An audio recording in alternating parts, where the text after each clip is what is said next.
Residents from Ivins and those concerned citizens from across Washington County gathered together for the second forum sponsored by Ivins City. Dozens of people came to hear from a selected panel and talk about housing. Even though our survey results suggested that really what Ivins residents would like to see is kind of nothing but low-density, single-family residential zones going into the future, there are state and federal requirements that are placed on municipalities. So if cities don't comply and have a moderate income housing plan that they are actively working to implement, you can't just have it and then leave it on the shelf. For every day that you don't comply, the city will be charged $250. That money has to come from somewhere. While housing statistics show the attainability gap is widening and the cost of affordable housing is unreachable to many workers in Washington County, one of the biggest complaints still has to do with short-term rentals. For every short-term rental, that's a long-term rental that's taken off our market. We looked at a $6 million 4-story short-term rental that rents for $5,000 a night.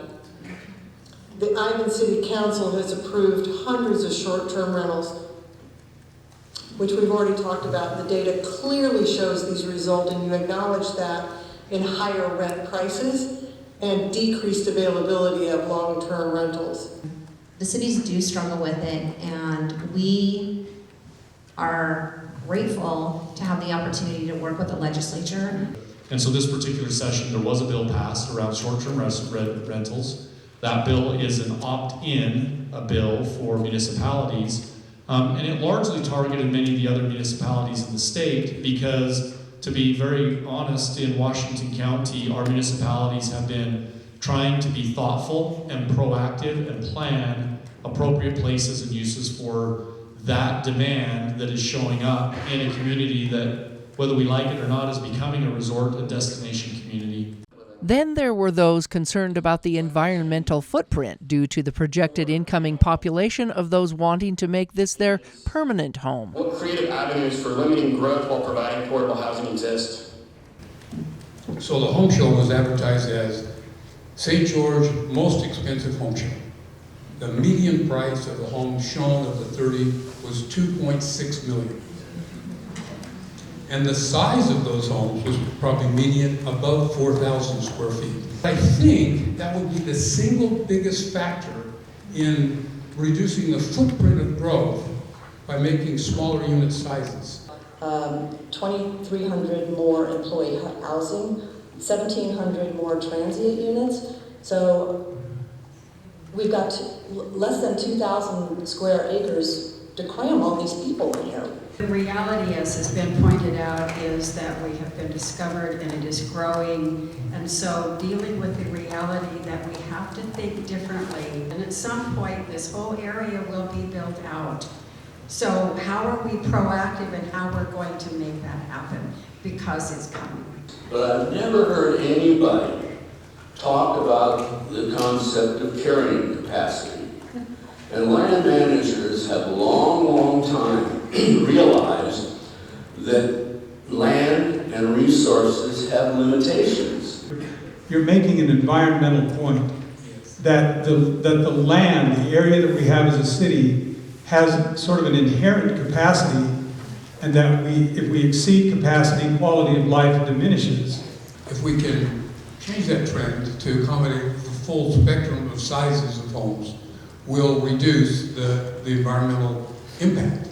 A company called Flexible, and it was like prefab housing, and I think the company's located down in Las Vegas, which is pretty close to us, and I think you can buy 375 square feet for roughly 50 grand.